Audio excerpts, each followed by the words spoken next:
Големиот број вакцинирани граѓани заедно со оние кои го прележале коронавирусот се на пат да создадат колективен имунитет на југот од државата, смета гевгелискиот епидемиолог доктор Сашо Олумчев. Тој потенцира дека тоа што Гевгелија е на врвот по возрастни вакцинирани граѓани е голем придонес за борбата со COVID-19. Меѓутоа, до сега барем немаме таков удар во здравствениот систем со оглед на тоа што симптоматологијата е малку поразлична од тоа. Симптоматологијата на алфа-сојот и што е за мене многу важно, последната недела, значи евиденцијата што ја водиме и клинички.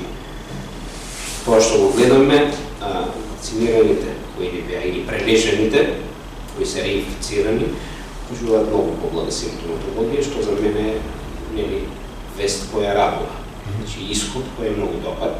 Така да тоа е еден индикатор дека сепак колективниот имунитет во Гевгелија и Гевгелиско веќе почнува да се ствара.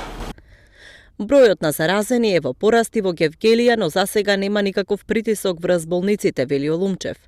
Гледаме сега на ден на островото, па речи од ден на ден, сегаш бројот на позитивни се зголемува за 20%, така да прилика за една недела би требало да имаме двојни бројки, ако биле 1000, ќе имаме 2000, што кореспондира со самата инфективност на вирусот и со самото поведение на граѓаните. Меѓутоа, во секој случај, гледаме дека вакцинацијата оди одлично, зборуваме за делото кој е во моја надлежност на регионот на Гевгелија и околните општини. Брзиот пораст на заболени во државата, според епидемиолозите, е резултат не само на упуштеноста на граѓаните во летниот период, туку и на ширењето на делта сојот, кој е за 60 до 70% поинфективен од претходната варијанта.